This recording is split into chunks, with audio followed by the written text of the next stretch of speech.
All right. What is going on, everybody? Welcome back to SaberSim's DFS office hours. It is Wednesday. It is December 14th. My name is Jordan. I'm filling in here for Andrew today, who is out sick. So hoping Andrew gets better here quickly. If you are watching the show for the first time, this is an open Q&A show where we answer questions from you guys about SaberSim, DFS, really like whatever you guys want to talk about. You can ask questions in chat. You can ask questions in the Office Hours channel in Discord. I'm a little rusty with my intro here today. Used to just roll right off the tongue. Ooh, all kinds of rusty here today. Let me get some water. Hold on.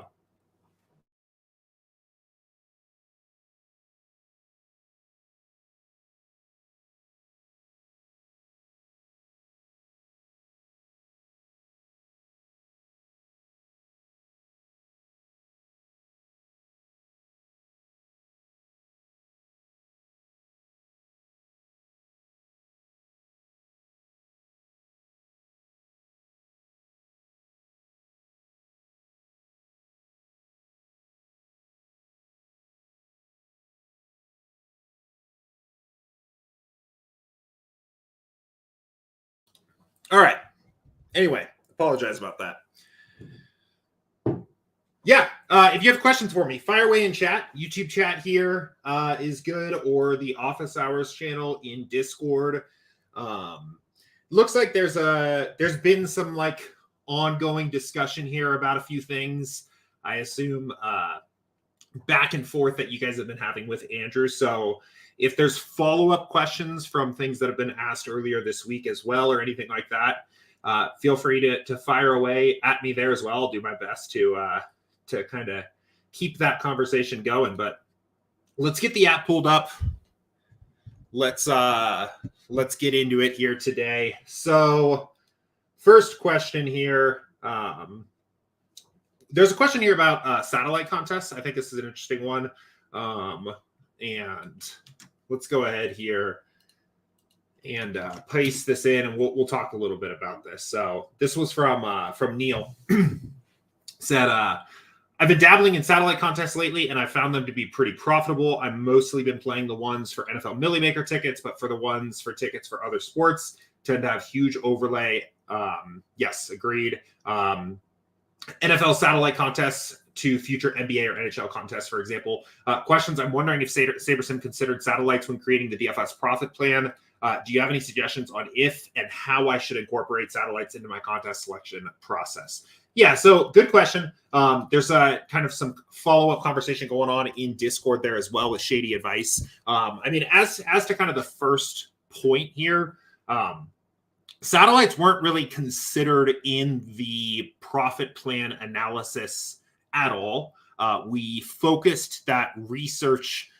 We focused the contest simulation and contest selection research that ultimately became the DFS profit plan around GPPs. So I want to kind of qualify this by saying I'll give some thoughts that I have on satellites overall. This isn't necessarily something that we have proven with contest sims or anything like that. It's not. This is more kind of my take. The profit plan kind of stands alone as our research into really GPPs and what is the optimal contest selection strategy based on contest simulations of those GPPs, right? So kind of by definition, satellites not really included in there. I'll mention Shady Advice's point here and then offer, I guess, potentially a bit of a counterpoint to them, or maybe a reason to consider satellites or what to think about if you're playing satellites here. So he said, in general, I'd be careful with sats. You pay rate twice, once in the satellite and then again when you use the ticket. And then also not to play satellites for contests that you wouldn't normally be buying into, as it's a good way to think you're practicing good bankroll management when in actuality you are risking too much on high variance tickets. So I think these are good points. And I've mentioned this here before. It's on this show, past episodes. You do get raked twice. This is a good thing to know. The value of I feel like, honestly, they would never do this, but I've always felt that satellites are a really good opportunity for DraftKings or FanDuel to offer more reduced rate or even potentially like very low rate contests. Second, I think it's a good point here about the contest, and I would add on, not just from the standpoint of bankroll management, but you may be playing satellites for tickets for contests that your current strategy will not work at. Especially if you're talking about, if you're typically playing a lot of contests under the $3 threshold, have a process that's successful, maybe you've been playing for some period of time, you've kind of proven that you have a long-term profitable contest at that set of stakes. You may find that you're playing contests that have a $250 entry fee, or even a $50 entry fee, or even a $20 entry fee, where the process that you are using will no longer be profitable. Basically, you would have to get better to be profitable in those contests. And in that case, you're really kind of throwing money away, because your best case scenario is entry to a contest where you're going to be entering minus EV lineups potentially. So I think that's something to be aware of as well. As a potential counterpoint, I think here, I think there's two reasons why I also do like to play some satellites. They do end up becoming a part of my contest selection mix most nights. The first was already mentioned in the question here, is this overlay thing. I think by far the contest most likely to overlay on either site on any given night is cross-sport satellite contests. And that's what Neil basically nailed here. I found this over and over again, but if you're playing NBA, satellite tickets to, especially major sports satellite tickets to niche sports. So the tennis satellites in NBA every night, they just posted a new golf one. NASCAR, they seem to overlay consistently. So when the sport that you're winning the ticket for is different than, or the soccer ones have seemed to overlay pretty consistently. So a lot of times you are paying, if they are overlaying, you are almost paying off some of the rake in the contest that you would actually win the ticket to. If they are no rake in the satellite, that's basically one of the objections here, at least written off. But if you can get them truly overlaid, and you often can, you're essentially getting an opportunity to play the final contest in a reduced rake way. Now, of course, you obviously want those lineups still to be plus EV when you enter them into that final contest. That's a separate thing. But I do think if you're kind of hunting for overlay, satellite contests are probably the best way to get there. The other component, or the other side of this, is especially at the lower dollar contests. I think these contests can provide an easier way to gain entry and get access to higher dollar contests. Let's assume that you can build positive EV lineups for the contests that you're ultimately going to be playing, the ones that you're like trying to gain entry to. Competing against people for quarters or dollars or something like that in low stakes sub $3 satellites provides access to a contest that you otherwise may not be able to get to, and basically let you take some shots at a higher dollar contest in a way that is probably, again, depending on your overall success in these satellites, probably less impactful to your bankroll.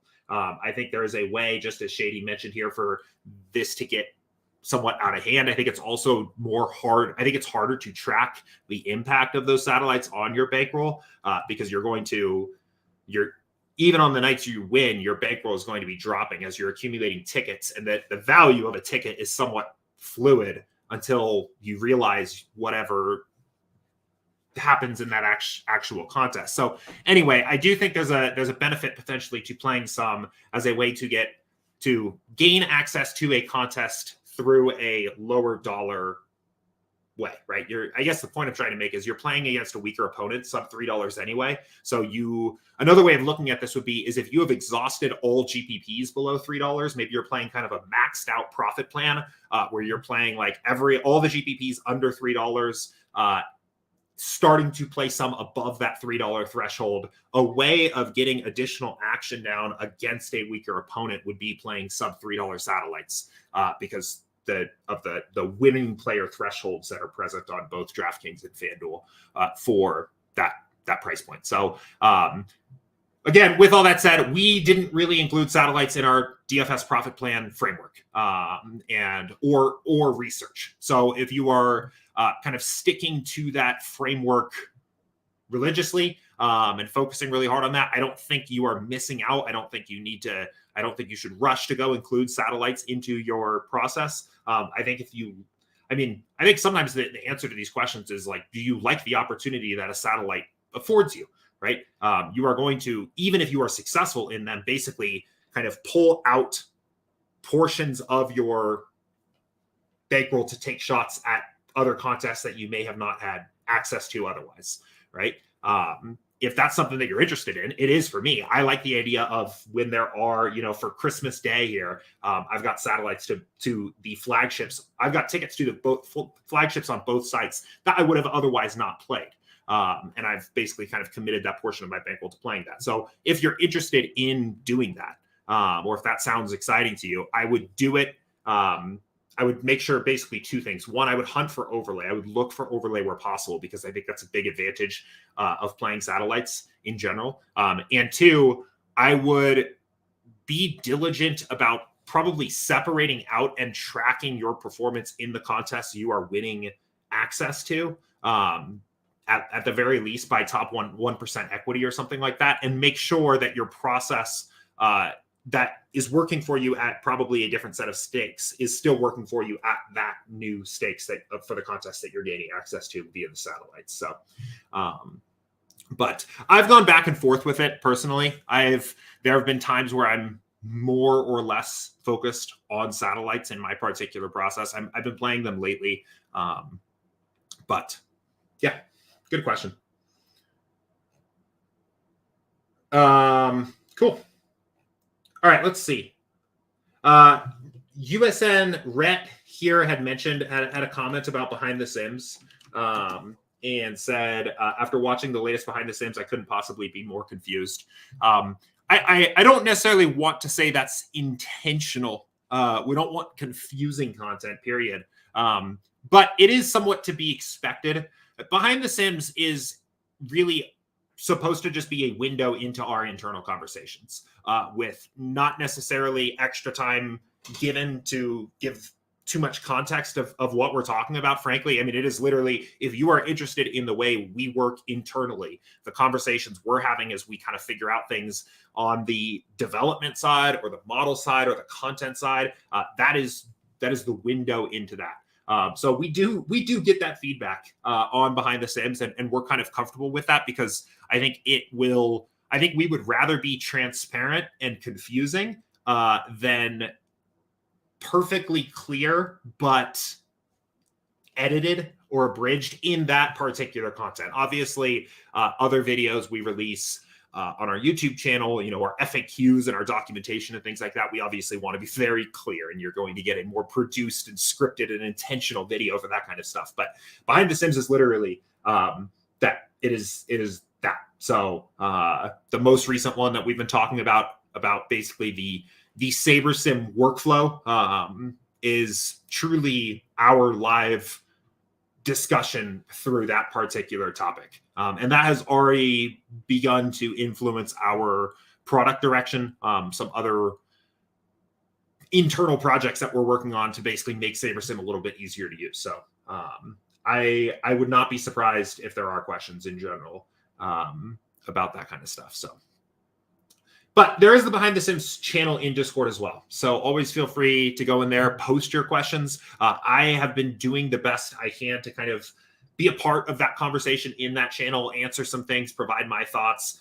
There are other people in there posting questions as well. So even if there's something that you are just like literally very confused on what it means, it's a good place to do that. If you have thoughts, or if you are kind of, I don't know, confused about something at a more like conceptual level, that's a good place to post that as well. So anyway, let's keep it going. There's not a ton of questions in the queue, so fire away at me if you guys have questions here today. Let's just keep it going here for now. This question from KG. Let's see. I'm wondering if there's a good way to get optimal percentages within Saber Sim. What would be the best setting to get a decent GBP optimal pool that we could compare to ownership and look at leverage from that way? Yeah, so it sounds kind of like my old research build framework, or what my research build process, I guess, would be a better way of looking at it, which was run builds at 0-0-10. And I think it still works, right? I don't want to necessarily say that this is like an old thing that can't be used, but I do have some concerns with doing this now. So basically what I used to recommend people do it here is run a build at 0-0-10 and basically kind of unrestricted as much as possible. And you'll get an idea of, at 0-0-10, you're basically building single slate simulation optimals, right? So you're taking a single game sim of each of these games on the slate here and building the optimal for that slate sim. And you're doing that on the pro plan, you're doing that 5,000 times, right? And you can get an idea of optimal rate in theory, or you can approximate the optimal rate of players in lineups there. And I think there's still some value to that. I still like to do these for research purposes. I have cooled off on this, I would say a little bit over time for a couple different reasons. One that I used to mention on stream pretty frequently, and that was you don't truly need the optimal lineup to take down most contests, right? I mean, you do in certain sports. Sports like MMA, I still think research builds can be very valuable. Sports like NFL Showdown or contest types like NFL Showdown, where you do need to approach the optimal, I think it can be somewhat valuable there. In an NBA main slate, like a 10-game slate here tonight, it's very unlikely that you actually need the optimal lineup to take something down. And a player showing up in your 5,000 sim pool, less than they are owned, is also not necessarily an indication that that player is a bad play or that all lineups containing that player are bad plays, right? There are definitely going to be plus EV lineups that can be made with Daniel Gafford and Bogdanovic here, despite this discrepancy here. So I do think it's still an idea to help influence your decision-making of where there might be opportunities to take stands one direction or another. Basically, if you're trying to play a game theory ownership-based approach with your DFS process, I think this still can be useful of getting you an idea of where some of those opportunities may exist. I was actually looking at this the wrong way. Sorry, I was comparing pool and exposure. What I meant to be comparing, and here, since I now have 5,000 lines, we can just look at exposure. So Bogdanovic was right. Basically, I think it's still useful as a tool for you to influence some of this. Keep in mind that the ownership projections clearly haven't updated for some news that has come out here already. We have Gafford at 2% owned, but a 7.68 app value. He will almost certainly be higher owned than that, but it can be a decent way of doing that. You can also find maybe some stands you want to take here as well. So I notice especially it can sometimes give me an idea of some higher salary guys that might be going overlooked. Sabonis at 3.6% owned, actually showing up somewhat optimal here, might be a guy I want to get to. So I think that basically the question was, is there a good way to get optimal percentages? I think this is the best way to get optimal percentages, is to run this 0-0-10 kind of build here and basically study it that way. I would exercise some caution about basically tunneling on this for the reasons I outlined. One, just to summarize here, one is that you don't need the optimal lineup, or you don't need players to reach their optimal lineup scoring output to be good in a lineup, depending on your game type you're playing. And two, you're ultimately playing lineups and not players. And looking at this on a player level really only tells a part of the story there about lineups containing that player, right? So I think it's fair to say that based on this number here, that maybe the average Bogdanovic lineup is maybe over-owned, right? Or maybe lower EV than a comparable player, but it is not necessarily saying that no lineup can be made where Bogdanovic is optimal. So anyway, speaking of, if you are on the pro plan, Matt and I are actually going to be recording a video for our pro subscribers later this afternoon, talking about ownership from the standpoint of really main slates, I guess, would be a way of talking about it. Basically, ownership, not from the lens of duplication, which we covered last week, but how to take into account ownership, how SaberSim takes into account ownership, and just some kind of broader strategies about how to incorporate this into your process. Pro subscribers get access to these exclusive videos that we drop once a week here. So If you're on the trial, that is a part of your trial as well. We'll release it into the Pro Discord channel. So just another reason to check out Pro if you haven't already. You also see this 5,000 lineup pool I'm building with. That's a Pro feature. It does make these research builds, I think, a little bit more reliable if you're interested in running these, having more lineups in that pool. So that can be useful as well. Down this line of thinking, comparing optimal rates to ownership projections, that kind of stuff, that is definitely in line with what Matt and I are going to be talking about later today. So Clint and I are wearing the same shirt. Awesome. Love that. This is my, I actually lost my train of thought. I don't even know what I was going to say, but let's keep it going here. Let's answer some more questions. I'm definitely knocking the rust off here on the office hour stream. I'm not used to it. So, okay, cool. We'll go ahead. We'll keep getting through these questions that are in Discord here, and then I'll jump over to YouTube chat and get to these. On the satellite thing, agency said, is there a paid service that seeks out overlay in any contest? Not that I know of, not like in a way that like identifies and finds the contest and lists them for you. There is a RotoGrinders browser extension that might be useful to you. I don't know if I have it installed here, but it will basically list the overlay of contests. Yeah, I do have it installed. So it'll look like this. This can be somewhat useful here. I guess that's kind of probably hard to see. But it's on Firefox and Chrome. I'm pretty sure it's just free. So it will basically tell you how much that contest, the rake and how much that contest is currently overlaid by.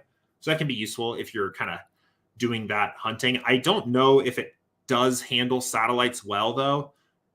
It might. I'm not sure. Let's see.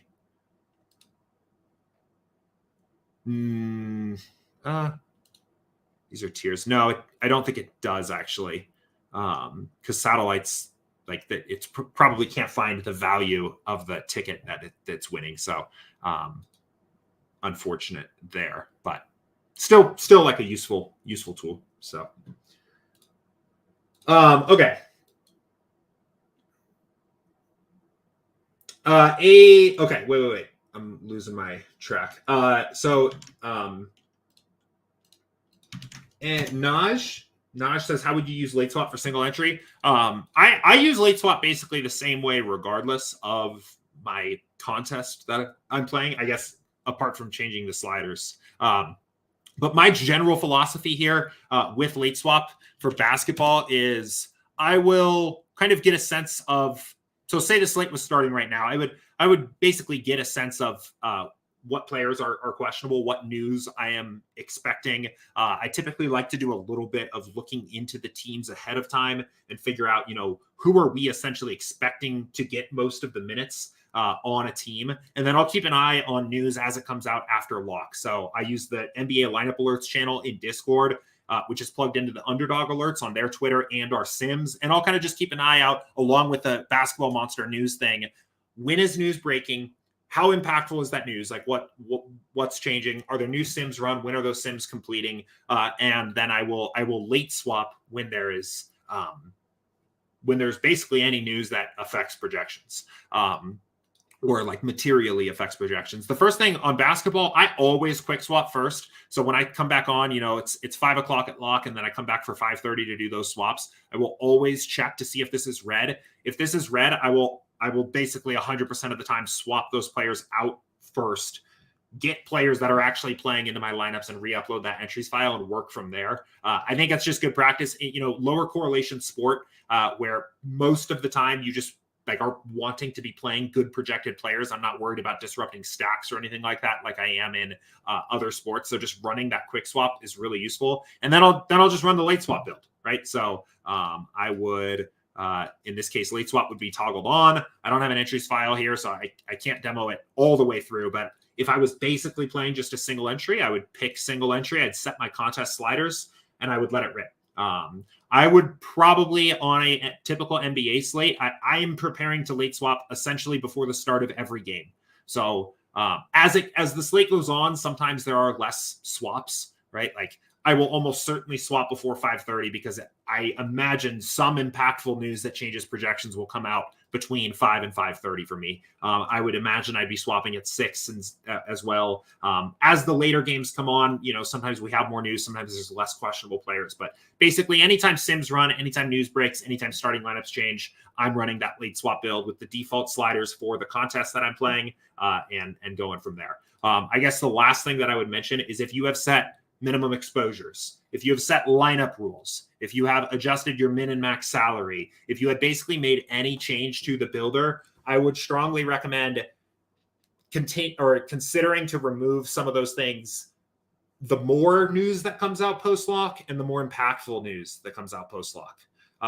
The field is really inefficient with dealing with NBA late swap. I've mentioned here countless times, a ton last season, that I think it's probably the single biggest edge in NBA DFS is late swapping. There's a huge portion of the field that basically ignores it, that just does not bother to do it. Then there's of the people that do actually late swap, there's a large percentage that don't really know how to do it or are doing it ineffectively. And then of the group that even theoretically knows how to do a good late swap, they're using tools that make it hard. Other lineup optimizers, it can be very hard to late swap effectively because they don't take into account things like SaberSim does, like the ranges of outcomes of players and correlation and things like that, right? You're stuck for the same reason using a traditional optimizer to build before lock. It's the same problem post lock, right?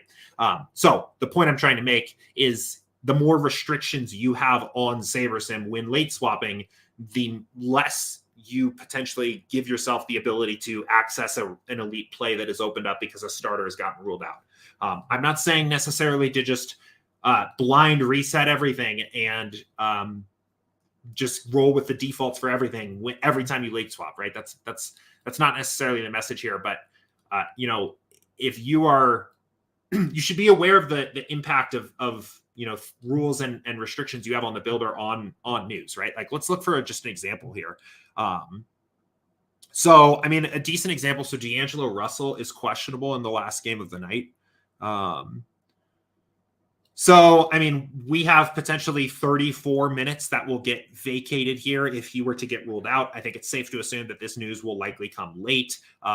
Jalen Noel, some of these other bench guards will probably become better plays. I would say even some of the starters here, some of the higher usage guys in the starting lineup will likely become even better plays. If you have set a rule to allow, no more than 2 players on the same team, or if you have required that a certain number of guards playing in early games need a certain amount of min exposure, you're potentially limiting how good you can make your lineups later with those kinds of rules, right? So just something to be aware of. I think it's a good point. Anytime you're talking about late swap, is just realize the impact. Rules and restrictions are inherently restrictive in their own right? And the goal is that they narrow the range of possible lineups you can make, but you gain basically expected value as a result of that, right? And that's great. And I think most people probably have some set of rules as a part of their process that are beneficial to their process. When you are late swapping because of salary or positional restrictions, your lineups are even further restricted. And because each lineup will have a different amount of salary and positional spots taken up, it's hard to know exactly how those rules are affecting any one given lineup. So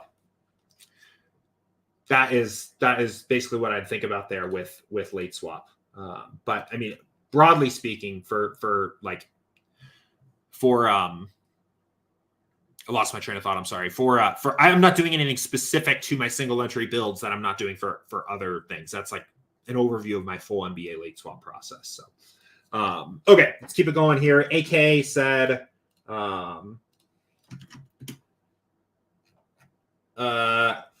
okay, so I'm using pre-filters. So carried on using pre-filters, my proj greater than X, my own greater than X. And then I've been playing around with pool filter, proj score greater than X, 95th greater than X, until it looks like I've narrowed down to what I think looks like a decent sized pool to pluck 20 lineups from. So far, I've had some decent results, but I'm wondering if I'm putting too much bias or tinkering into it.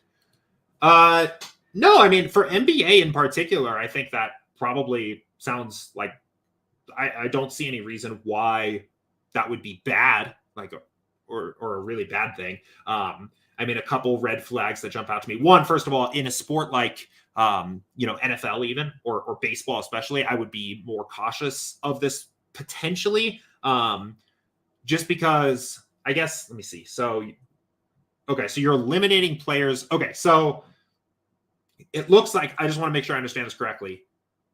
And AK, if you're watching, it would help if you want to just clarify this for me. You said the pre-filters of my proj greater than X and my own greater than X.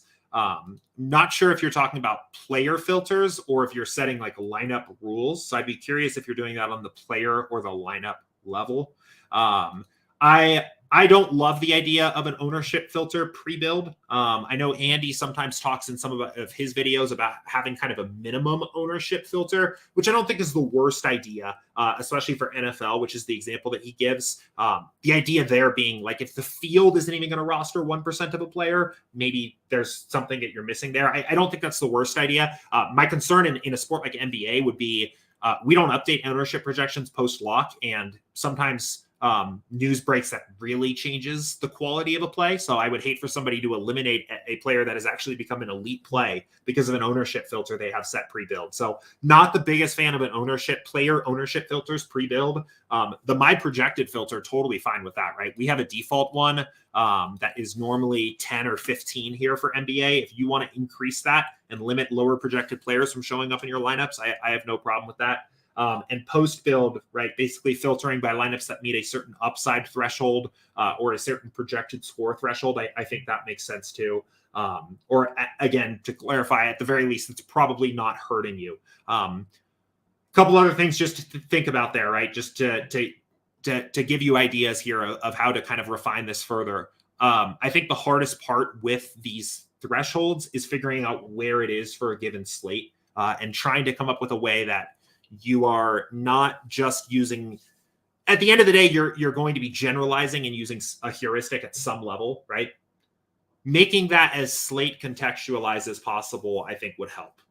So, rather than using a blanket number, use a number that somehow relates itself to the slate, right? A very basic example of that would be running the cash optimal and just seeing how the cash optimal projects to give you an idea of what kinds of GPP lineups you're comfortable with, rather than just kind of using like a baseline or something like that. Another thing that comes to mind is that on NBA, on like smaller slates, if you experiment with like the 3-game slates or something like that, where ownership becomes a bigger factor, and you can actually see that happen with the way the ownership slider comes up for those smaller slates. Forcing higher and higher projected lineups is potentially actually going to push you in the wrong direction because you're going to be playing extremely chalky lineups. 10-game slate like tonight, I'm not overwhelmingly concerned about ownership, period. But on a 3-game slate, I would be. So I think your rules, as you've described them here, are probably better set to work for larger slates than smaller ones. So, but I mean, I think directionally, what you're describing makes sense, right? You're basically trimming the fat of both your player pool and your lineup pool ultimately. So I have no problems with that. But yeah, I'd be careful. I'd be careful with the ownership stuff, especially pre-build. And I would try to make your rules of thumb that you're using to set these restrictions as unique to the slate as you can get, as slate contextualized as possible. So, and that even could just be like looking through your top lineups and getting a sense of how well your top lineups, how high your lineup percentiles on your top lineups are, or how well they project or something like that. Just avoiding kind of the blind filter, I think is a good idea there. So.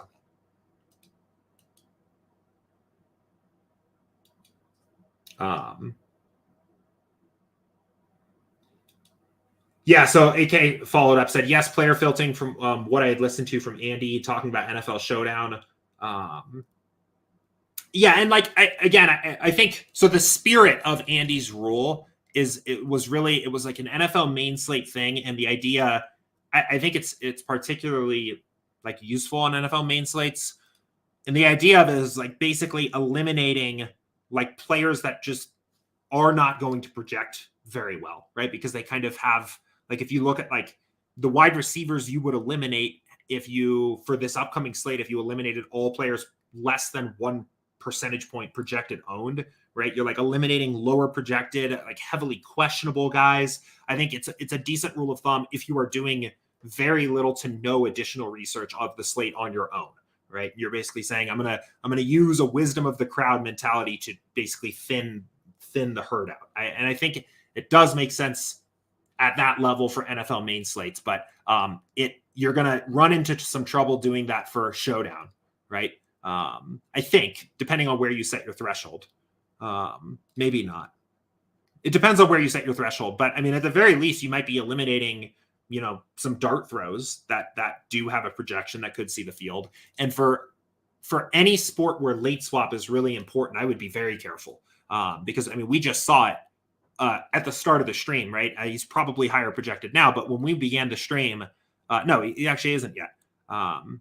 Yeah, Daniel Gafford is currently projected for 1.87 percentage points of ownership. Now that's going to change. Clearly, some news just broke somewhat recently that pumped up his projection really high, and the ownership hasn't caught up. But if you were filtering out players by remove all players projected less than 2 percentage points from your player pool, you would eliminate Gafford if that news broke post lock. So anyway, I think I'm beating a dead horse here now.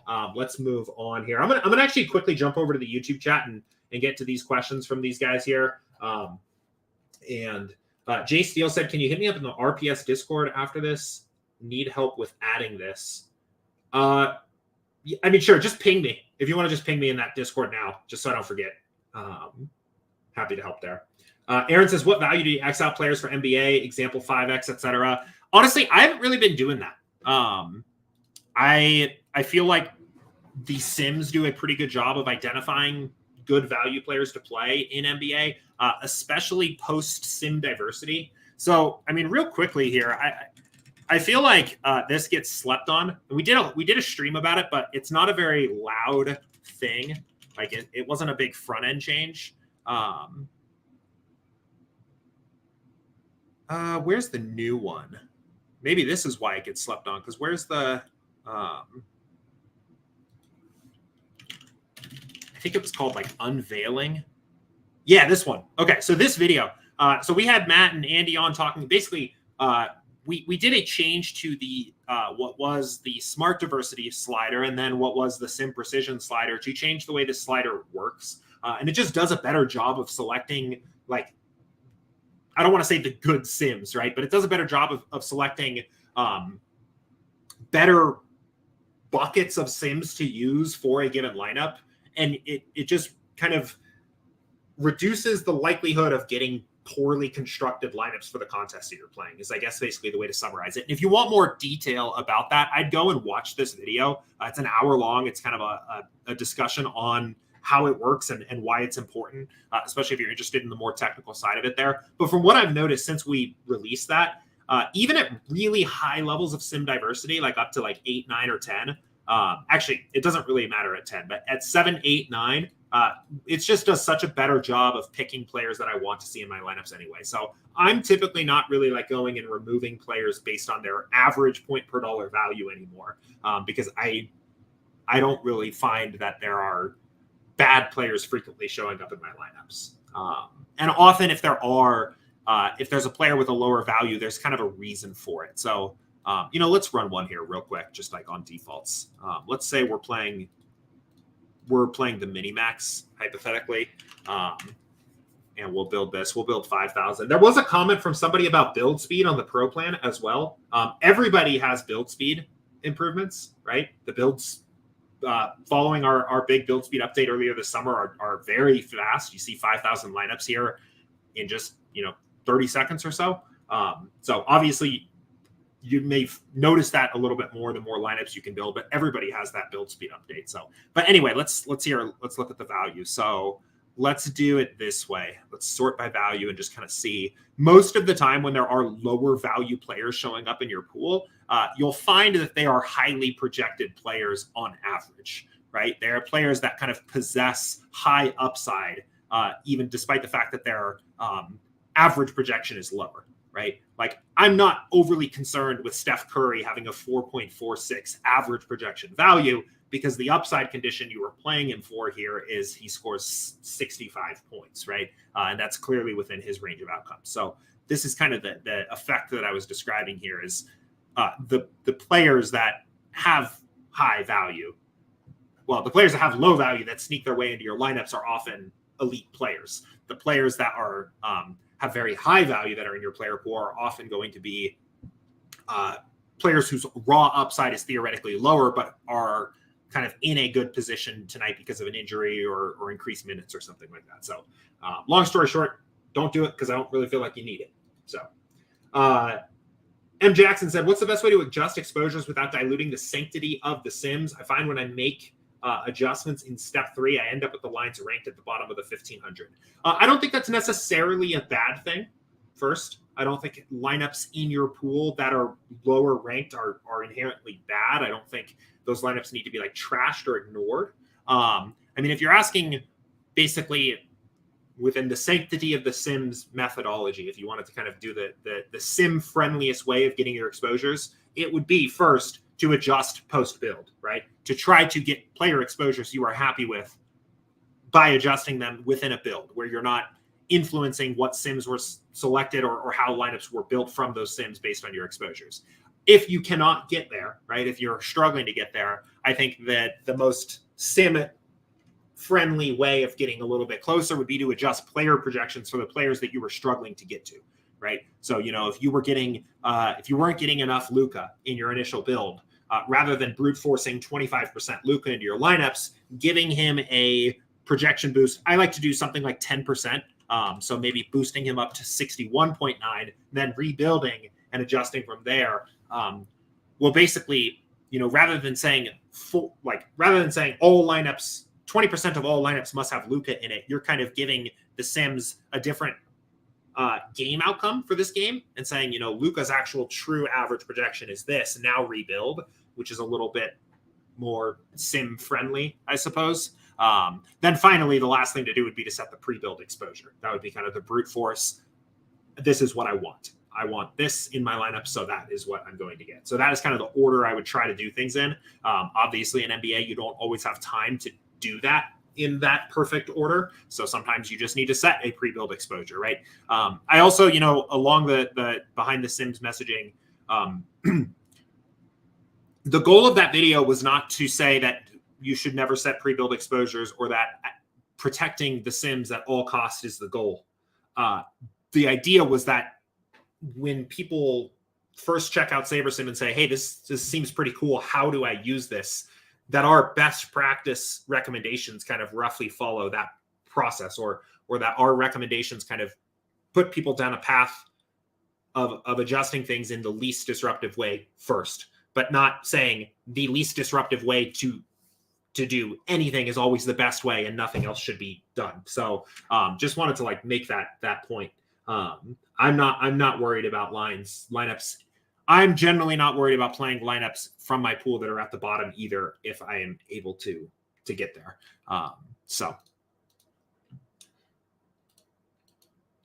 Uncrabby Cabby said, hi Jordan, was high sim diversity and adding in as many uniques as allowed? Am I possibly lowering the overall EV of my pool? This is an interesting question, and it kind of depends on how specific you want to be about this. I will answer this question first on the practical level and say that on the practical level, you are probably not having a meaningful impact to your EV, right? Because the goal of building a large pool of lineups at the default settings for the contest you are playing is to build you a full pool of lineups that are a positive EV for that contest. And I don't think that there are enormous EV differences between lineups in your pool, right? The more theoretical kind of component here, or I guess getting a little bit more specific is, you know, Saber Score is intended to attempt to quantify EV. And there is a spectrum of Saber Scores across lineups in your contest. And when you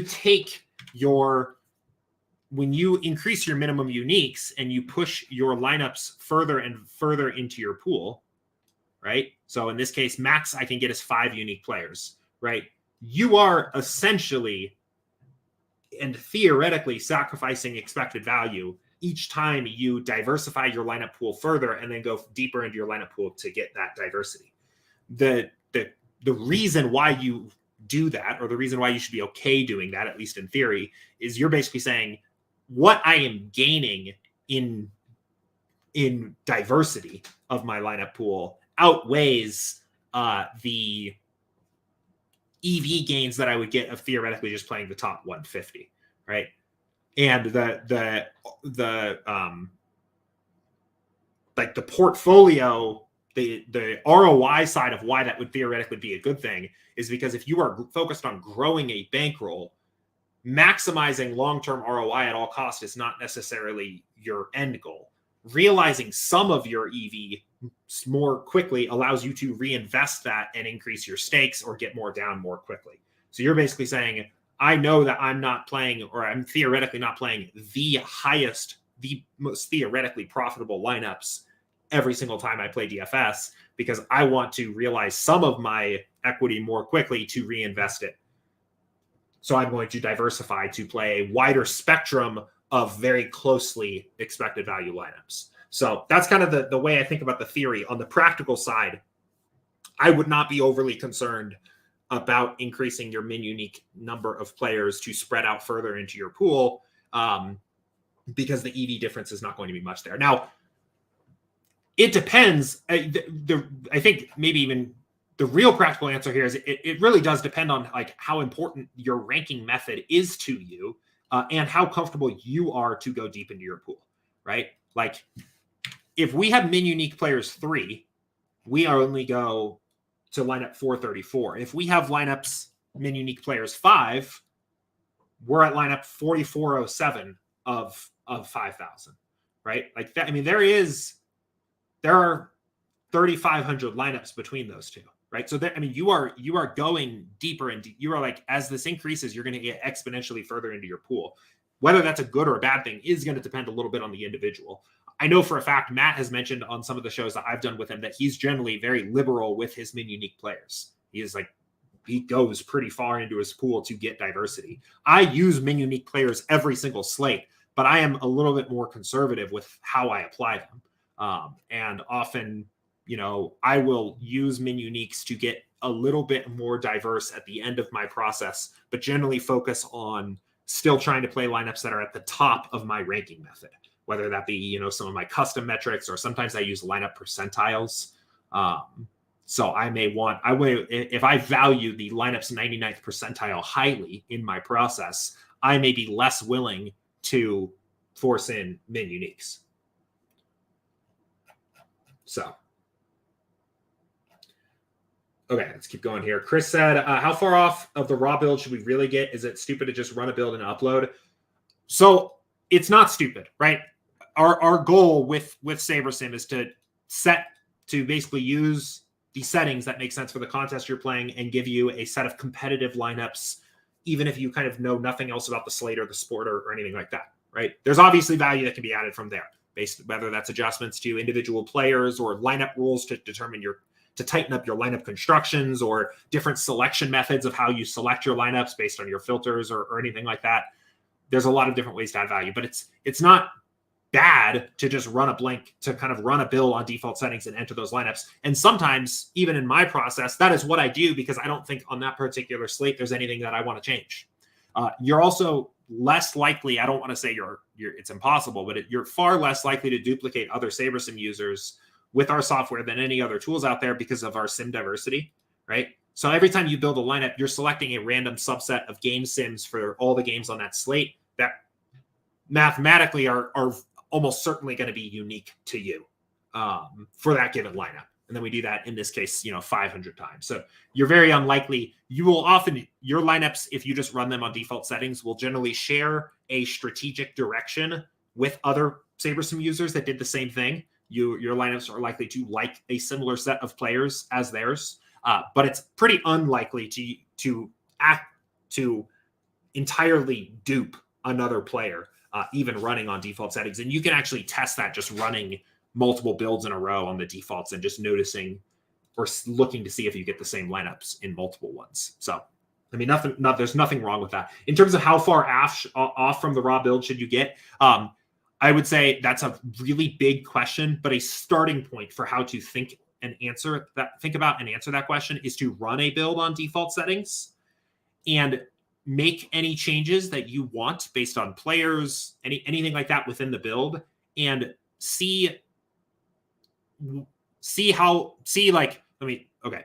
basically see how far can you get before seeing this message.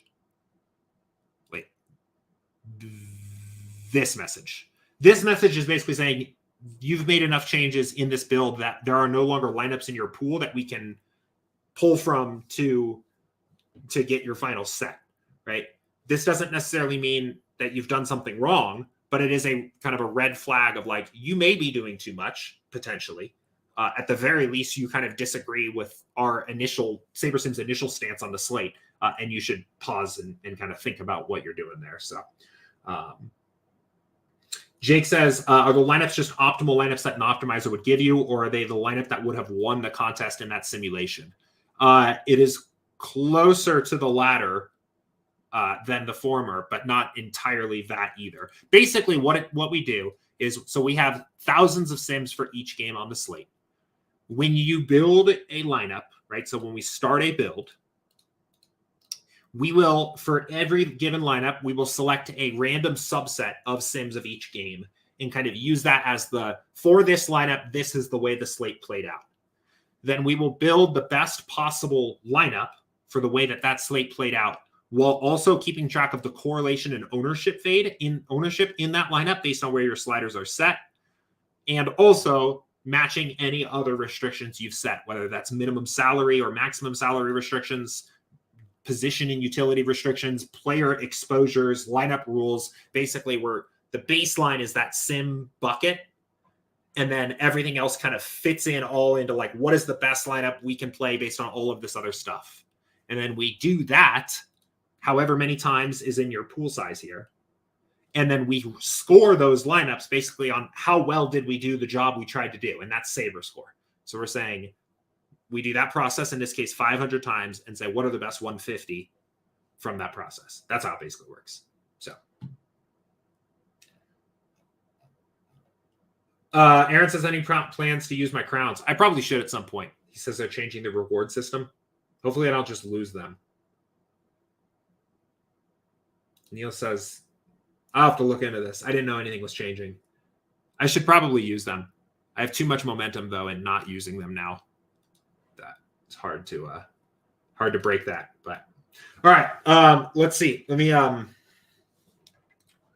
Let's get caught up on Discord here.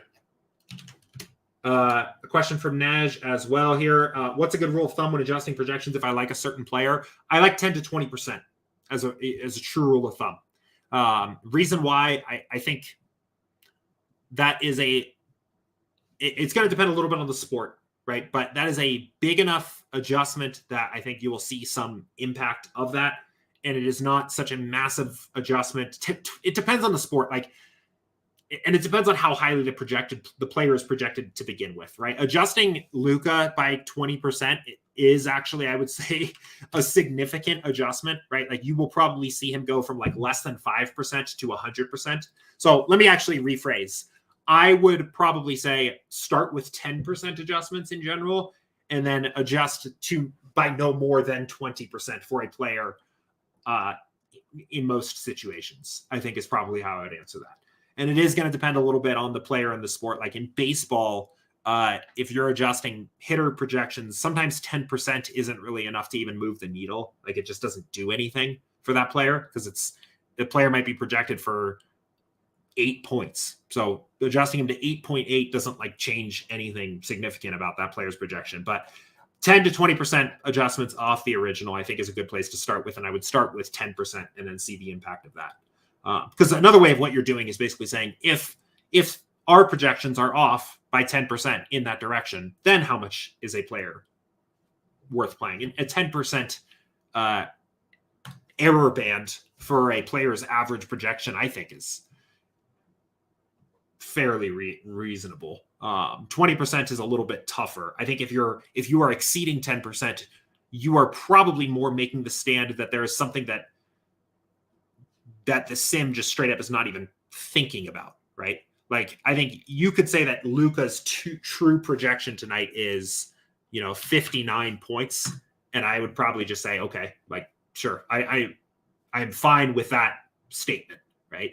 If you're saying Luka's true projection is 66 points, I think you have to be able to back that up with, like, because the sim hasn't adjusted yet for the fact that Tim Hardaway just got ruled out, or something to that effect, right? You're talking about a big enough change to the projection at that point where I think you should have some other reason to back it up. So, but that's kind of how I do that. I typically like those 10% adjustments. And for me, most of the time, if I make an adjustment by 10% for a player and it does not change that player's projection, I just, most of the time, just let it go. I'm like, well, if we're off by 10% too low or too high and I still didn't get any, then whatever. Then it's not meant to be. And I'm kind of fine with that. So, agency said if a lineup is announced after lock for a certain team, the sim won't rerun. That is correct. We don't sim games that have already started. So, or locked, I guess, in the case of NBA, where games start 10 minutes after they lock, unfortunately. Phantom said, for NBA, have you been running one build for your elevators and one for your diversifiers, or do you one build for your whole portfolio, finding a happy middle of sliders? Just didn't know, since NBA usually has less variance, if it's good to build for each contest, like one for each contest. Okay, good question. I have the golden answer to this question, and then I have my answer to this question. So I think the right answer, the correct answer, is I think it is wise to separate your diversifiers and elevators and build for those contests separately. I think diversifiers and elevators can be grouped together because those contests have generally a similar strategy, right? And you can see this with your sliders, right? So let's say you're playing, your 20 max, your 4-point play tonight, and your mini max are going to have very similar strategies per the default sliders. I think those can be safely grouped together. Your smaller field single entries are going to have a very different strategy from those contests, but a very similar strategy to your 3 maxes, right? That's the idea of grouping those two together. I think it is best practice to group those and to manage those builds separately, assuming that you have the time to do the other things in your process that you need to get done. I think that is best practice. Because, frankly, I am sometimes a little too lazy to actually break those up and manage those separately. I have been doing most of my builds all together most of this season.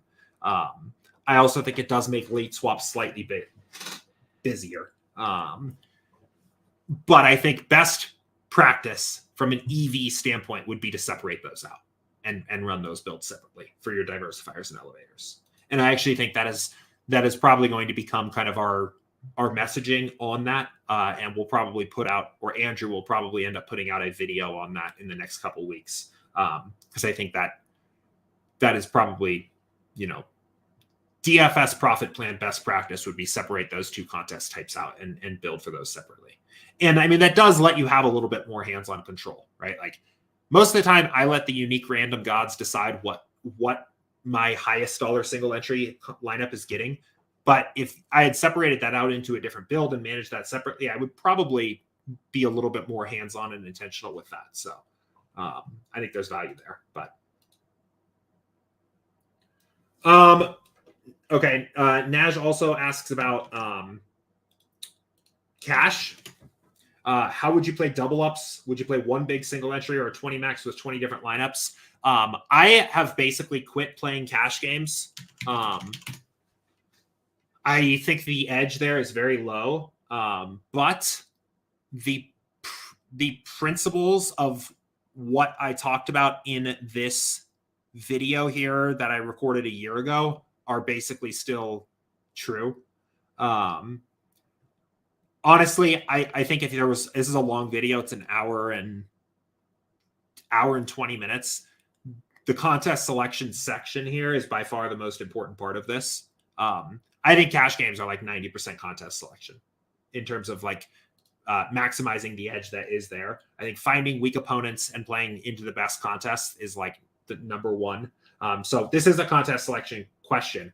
I think the most valuable contest that you can be playing for cash games are head-to-heads, especially low dollar head-to-heads. From there, Single entry double ups and 50-50s is definitely where you want to be. Multi-entry double ups and 50-50s are going to be some of the hardest contests to beat in the entire DFS lobby. They are overwhelmingly dominated by sharp players. And I don't know if they are, I don't even know if you can beat the rake really in those contests unless you are an elite cash game player, like a top 0.1%, top 1% type player. But a lot of the other like ideas that I mentioned in here still ring true. So we'll drop that into the Discord there. That's still a valuable video there. So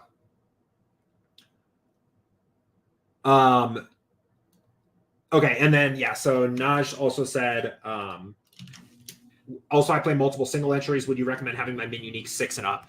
I mean, potentially, yeah. I think this is another situation where I would kind of check and see, right? So let's say you're playing 5 single entry contests. We'll just do default settings otherwise here and just kind of see what these lineups look like. But because you're playing so few lineups, like I think min uniques are more valuable the fewer lineups you're playing. So because you're playing so few lineups, you can generally pretty easily get very unique lineups and sacrifice very little expected value. So, I mean, if we do 3 min uniques per lineups, we're only at lineup 9 of 500, right? We can get, this is how I typically determine how many min uniques I want. 4 min uniques, lineup 23, right? Lineup 81 at 5 min uniques. Let's see, what did you say? 6? Lineup 354 for 6. I doubt we can get 7. We can't get 7. So, I mean, your maximum diversity approach would be to play 6 out of a pool of 500. That's fine. I think that lineup's probably a very good single entry lineup. How many min uniques you actually ultimately end up wanting would be a little bit, how much do you value Saber score against lineup diversity? That's really the question you're answering. I would say if you don't know how to answer that question, lean on the side of making this a larger number rather than a smaller number. I would, if this was my pool, probably end up settling in to a middle ground where I'm not maximizing diversity at all cost, but I'm playing a pool of lineups that I think are well diversified, right? I'm playing top 20% lineups, all lineups that are in the top 20% of my pool of 500 here, and getting as diversified as possible within there. So, okay, a couple other questions here in YouTube chat. First of all, what's up, Patrick? Thank you. I'm excited to be back here today. Maybe on later this week as well, like maybe potentially tomorrow.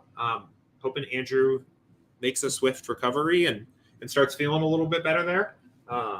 But I am happy to cover here while he's out. But anyway, Chris said, Jordan, do you late swap before the start of each new set of games? I would say, kind of again, similar to the question we talked about before, the golden rule there would be yes. I think you are just better off just as you are sitting through the slate, as we green checkmark each team at each late swap window, I would just run a late swap, because then if you missed something, like you will capture whatever news has broken since the last time you updated. That is, I think, best practice. In my process, I will kind of keep an eye on what news I am expecting to come out. I will generally have spent a little bit of time looking at each team and seeing how we project their minutes. And then I will look at Underdog and Basketball Monster alerts as the slate is coming out and kind of make a decision most of the time on if I'm going to swap for that particular slate. Right.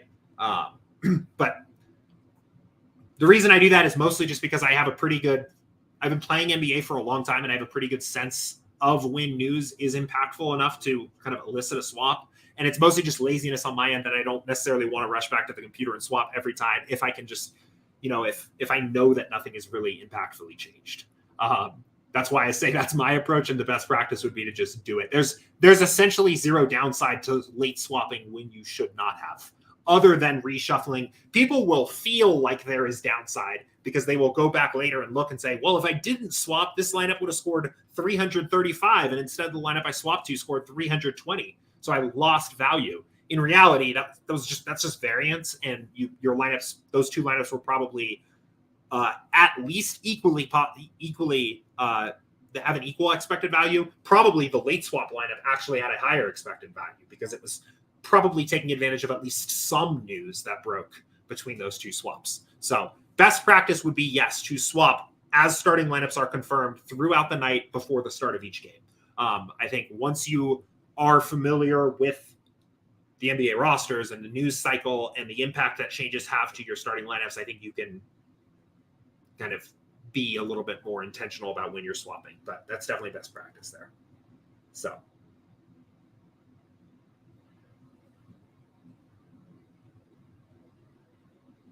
AK does say, so when late swapping, I know I get more diverse players when I set my min salary to 0. So I actually should qualify this. Excuse me. You are likely to diversify your lineups further during a late swap right now, because you don't late swap lineups with a pool, right? So if you build 150 lineups, you're actually selecting 150 from a pool of 1,500 or 5,000, something like that, right? When you late swap, you're just rebuilding each lineup once, and that lineup that you arrive at is the new one. So I would say you do slightly increase the variance and diversity of your lineups. I don't think that has an EV impact, or not a large one for the moment. If you are a pro subscriber, another thing that your pro membership gets you is basically early access to new features on beta.sabersim.com. One of the things in that early access right now is late swap pools. It is in beta. It is not perfect, but if you want to experiment with late swapping as if you had a pool the same way you do pre-lock, you can access that on the beta site. Sojo said, what's the best video to learn late swap? I'm completely clueless. It kind of depends on what you're looking for. I would say as just a basic idea of, hey, how does late swap work? I would start on our knowledge base and search late swap. This video, how to late swap. And actually, these will all update when we push those late swap pools out to the main app, which is coming soon. But these are still useful. There's just some really good, useful like FAQs and tutorials here that are pretty short of how to do this. So, how do you late swap in SaberSim? When should I late swap? Why are my lineups changing? Should I late swap my lineups separately or all together? Awesome stuff here, right? From there, if you want, I would say more specific like strategy kind of stuff. There's a ton of videos on here. Again, just searching late swap will be a good way to do that. This is another one, again, I recorded last year that is pretty useful. It's like, this is an hour long, but it's a pretty deep dive into like why late swap's important in NBA and how to do it. So these are like anything you find on our YouTube channel are probably going to be kind of deeper dives into late swap compared to like the tutorials on the knowledge base. But that's where I'd start. Patrick says, does late swap actually swap out players for new players, or sometimes do they swap players in different positional spots? I mean, it's basically rebuilding the lineup around the players who have already locked. So it does swap in new players. It could also, it is possible that you could end up with a lineup that is the exact same as the original, but just two players that have the same positional eligibility got swapped. That's possible. I guess put another way, it is possible for the best possible lineup during a late swap to be the original lineup, in which case we won't change it. We don't force the lineup to be changed if the best possible lineup is still the same one. So that's actually a good point for me to make. That is essentially the reason why late swapping is almost never negative to your EV, because if the theoretical worst case scenario is that the lineup you already had remains the best possible one you could play, and you'll just maintain that lineup if that's the case. So, question about player props. The prop plan is on the way. I know we've been mentioning that here quite a bit. It's not available yet. We're basically kind of, I guess, wrapping it up on our end to make sure that it's kind of ready to go out. So more info on that to come. But yeah, cool. I mean, we're at an hour 10 here. I think we might be about good here for today. See if there's any other questions that kind of trickle in last second. AK said, do we think MMA late swap will be available eventually? A very soft, well, I mean, eventually, yes. Does DraftKings even have a late swap? Like, is that actually a feature that they built? We do want to provide MMA late swap. There's a couple things going on. One, it is a bit of a challenge of a data problem. I mean, you guys, if you've been playing MMA, have probably already seen the challenges DraftKings is having with managing these fight start times. They're not really promising true start times to any of these fights and are adjusting a little bit on the fly. We are naturally going to be behind the 8 ball even on that, right? Like we can only adjust as quickly or like as DraftKings does to this stuff. So basically we need to build a fluid. We say what you want about NBA late swap and games not starting on times and starting lineups. You know, at the very least, the games lock when they're supposed to, and we know what time the games are going to lock, and it makes it possible for us to build a late swap around that knowledge. Even that, which I feel like is table stakes to late swap being successful, is kind of fluid in MMA. So we do want to provide it. The current iteration of what they have created on their end is very difficult to work around.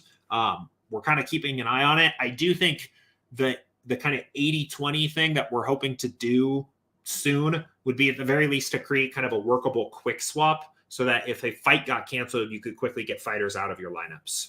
That I think is probably what we're going to have in the immediate. In terms of like the fully fledged late swap tool, I think it may be a little bit further out. I also think there is a potentially a growing non-zero chance that DraftKings ends up removing late swap there. I don't know what they're doing, frankly. Like, clearly seems like it was rushed. I don't know. I don't know why it's there. Like, it doesn't. I could honestly go on a late swap rant here for about an hour, and I'm going to stop myself from doing that. But yeah, so AK said, yeah, even a quick swap, exactly. Yeah, it would be easier than DraftKings for sure. So I think that's the goal. But yeah, okay. I'm gonna go on a very short rant because now it's in my head. I think the late swap situation is really interesting. It is a problem where I think there's probably nothing more damaging to a casual DFS player wanting to stay in DFS than having a player get ruled out of their lineups that they can't do anything about.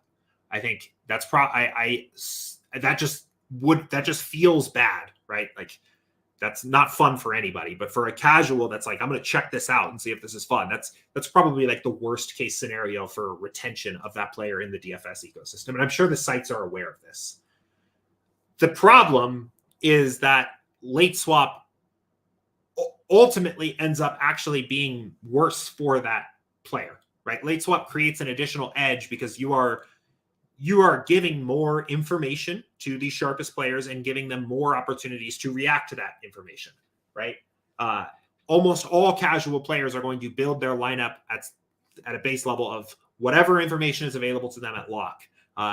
There's a disadvantage to that player, even just in a sport with no late swap, because the information available to the casual player is going to be more limited, less accurate, and used less efficiently than a sharp player anyway, right? It's a skill-based game. The sharp player is going to be better than the casual player anyway. But late swap makes it actually harder for the casual player to succeed, which is why I say things like late swap is the biggest edge in NBA, because you are giving more information to players more likely to use it, more capable of using it correctly, and more often, right? The best thing possible to increase basically the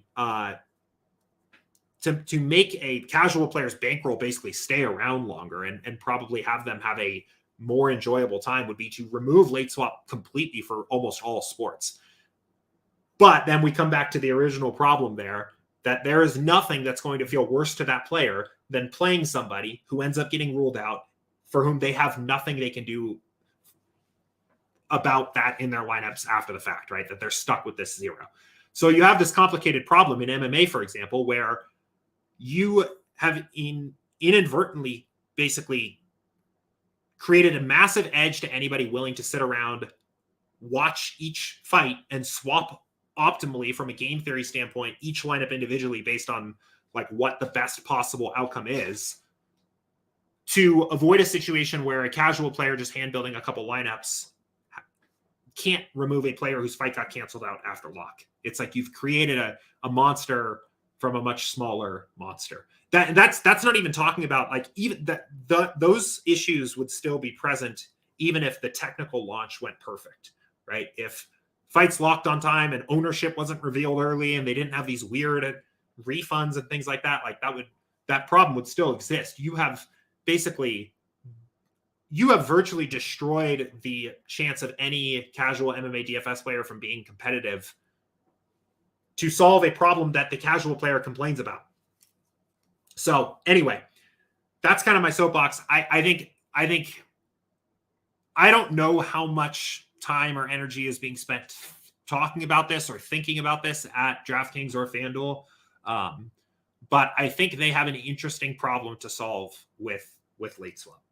It's a dual problem, really. It's how do you basically deal with the kind of surface level complaints of the middle class of DFS that you like really need to protect and make sure are enjoying the game and are having fun and feeling like they can be competitive, while not creating like artificial new additional edges that make that group of people lose their money more quickly.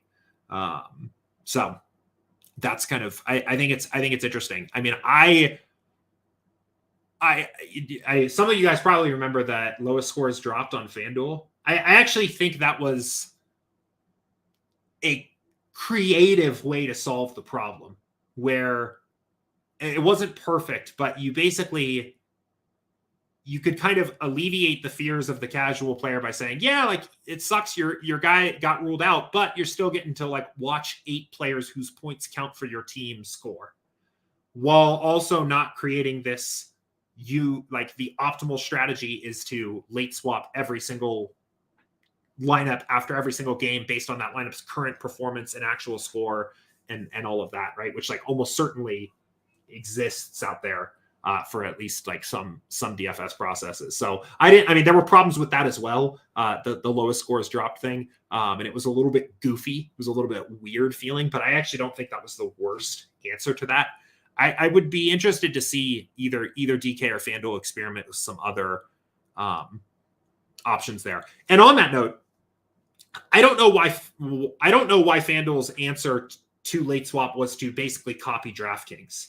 I think in a market like the DFS market where there are basically just 2 main big players, like I think having some product differences makes some sense. And I actually think that there would be, especially for a sport like NBA, I feel like there would be a portion of the market, myself included, that would be interested in a no late swap version of that game, right?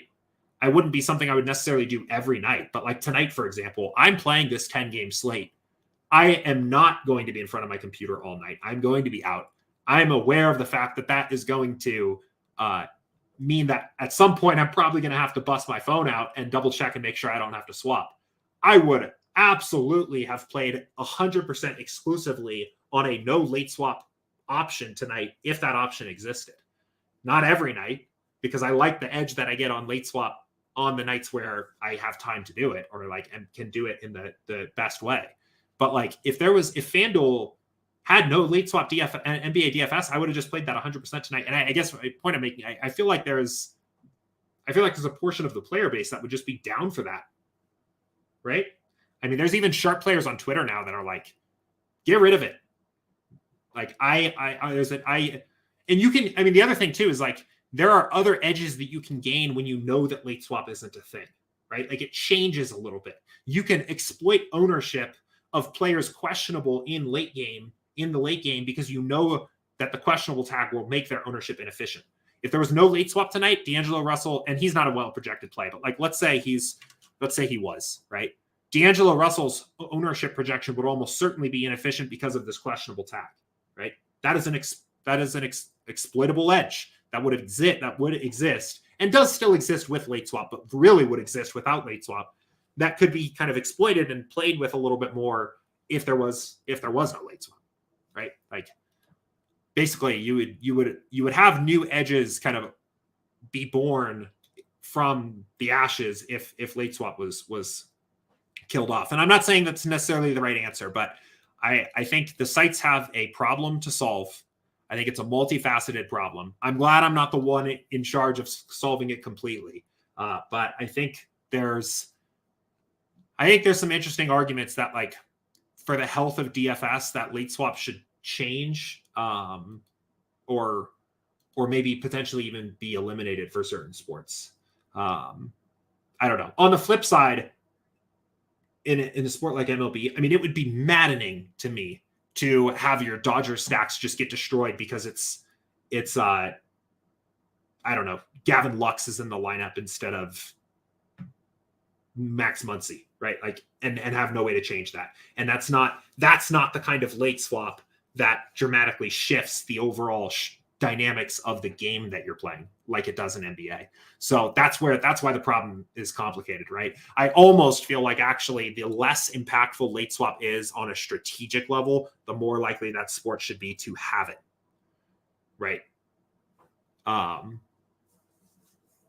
I don't know. That'd be interesting. So yeah, Patrick says, why doesn't DFS just get rid of late swap at all in general? Keep it simple. We deal with the outplayers. That's why major sports have a Q tag. Yeah, and I think there's an argument for that, right? Like, I think you can come at it from the angle of, like, your results are not, this is still a high variance game, right? Like, your players can score 0 anyway.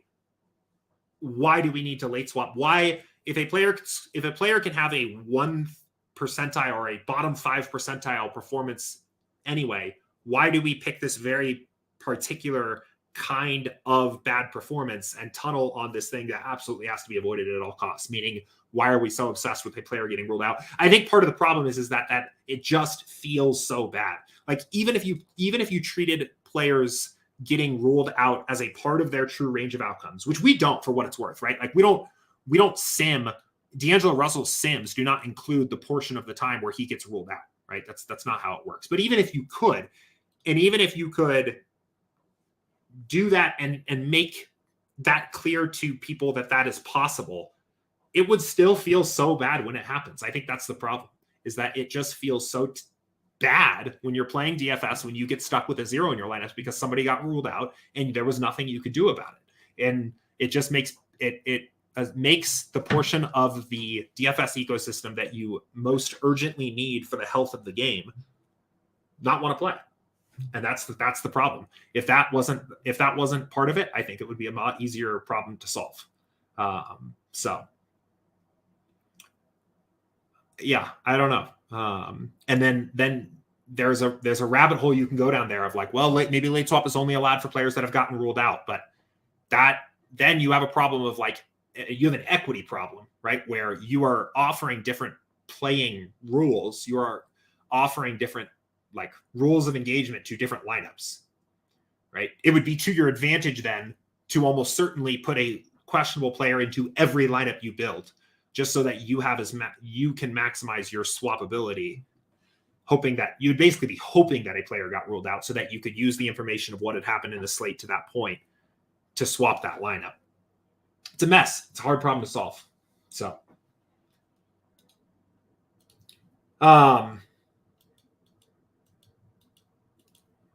let's see.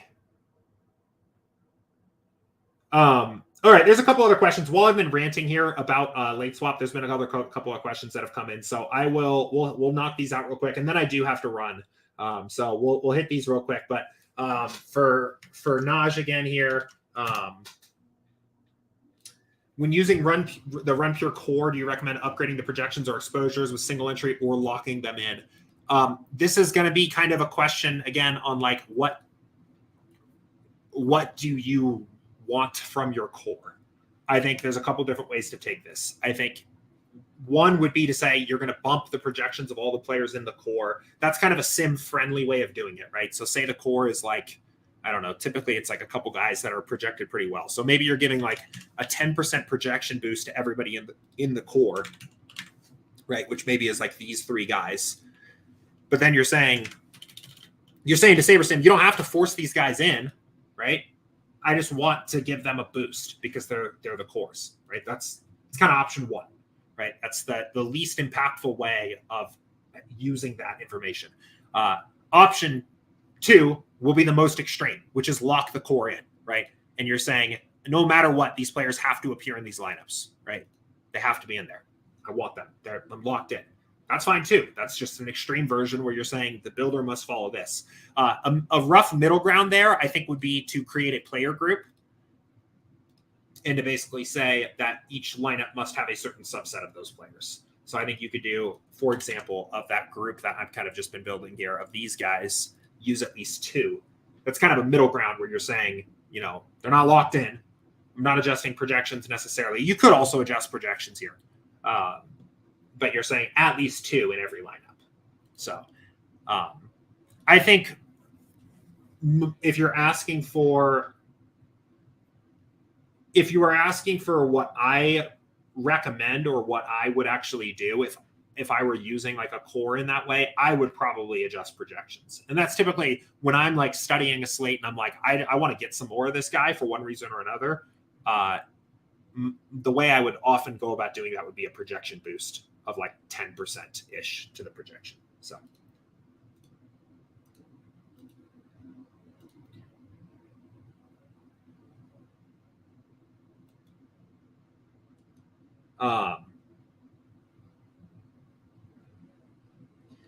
Let's see. AK said, didn't I correspond with DK for a survey about late swap over the summer? I might have. Can't remember. I know I did a couple this year. I think they sent me one about I think it was about late swap for MMA, or maybe it was late swap for golf. I don't remember how I exactly responded to that. I don't remember. But all right, last question to take us out. A big one here. Probably not going to be able to unpack this fully. I hear all the time there's a skill-based game every night. I feel like I'm guessing and hoping. What skill am I not understanding? There's a lot of levers to pull in DFS. There's kind of, I think one way of looking at it is like you could, there's all these different ways that like somebody could be good, and you're kind of like filling up a graduated cylinder, like a cup of like skill, right? And there's different skills each person could be good at, right? Like somebody may be, very dialed into, trying to think about like different things. You could be extremely good at like basically making projections, essentially like handicapping player performance. And that would be a certain skill, right?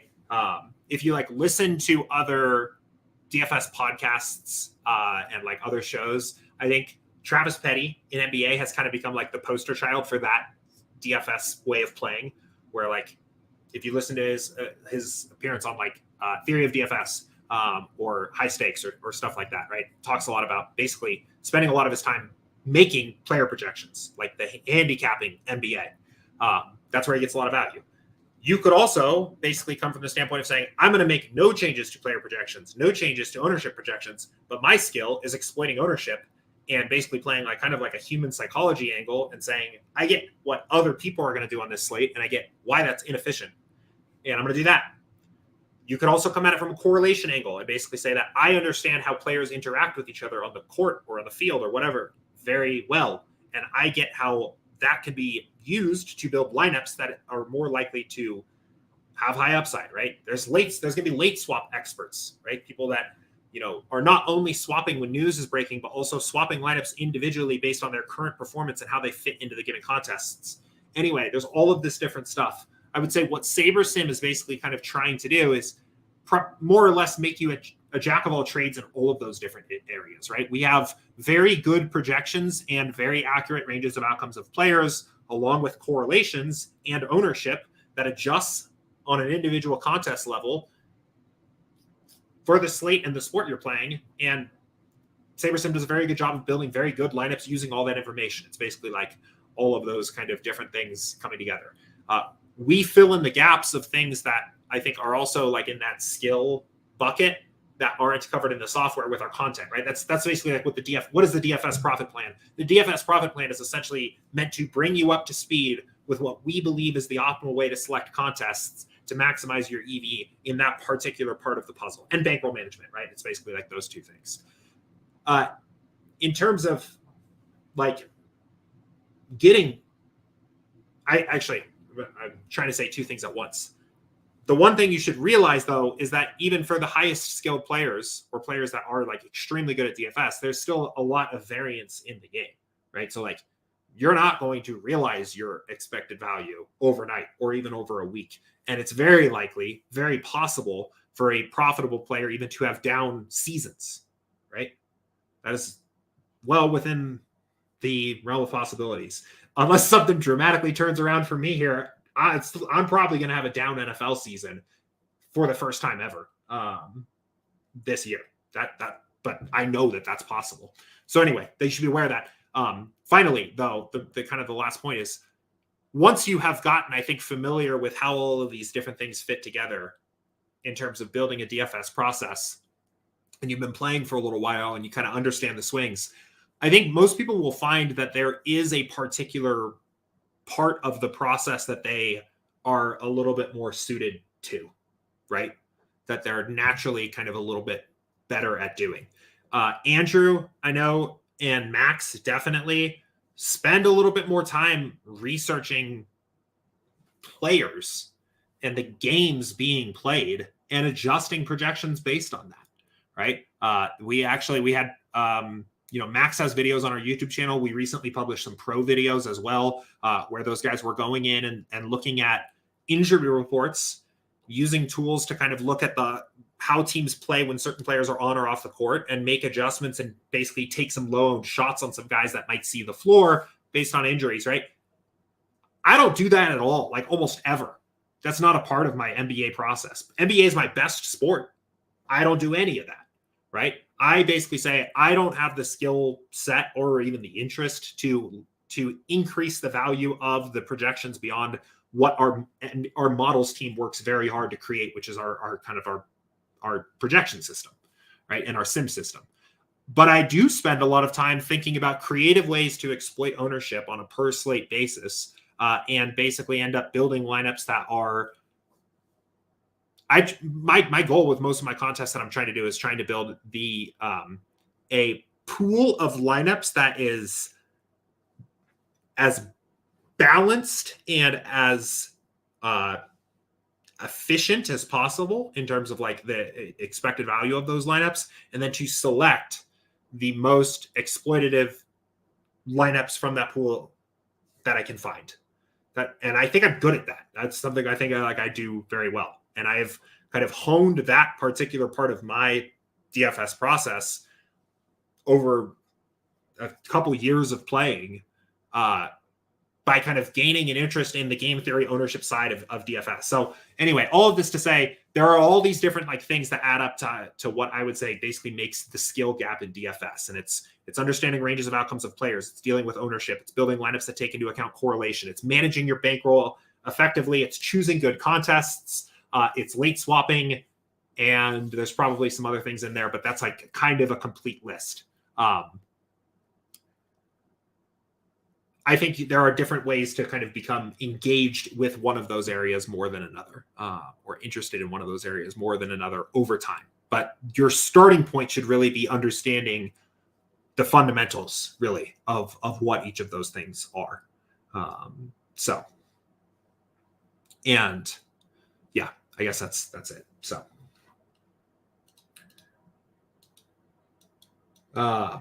okay, I really do now have to run. I'm having fun here today. It's been fun hanging out with everybody. I appreciate everybody for that came in, watched, hung out here, asked questions.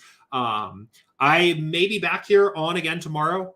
Will kind of depend on how Andrew's feeling. Otherwise, obviously, for our pro subscribers, I'll have a video with Matt coming out here later this afternoon. I'll have other videos with Andrew coming out here as we kind of close out the year. And I will see you guys and talk to you all again soon. But good luck on the NBA slate tonight if you're playing.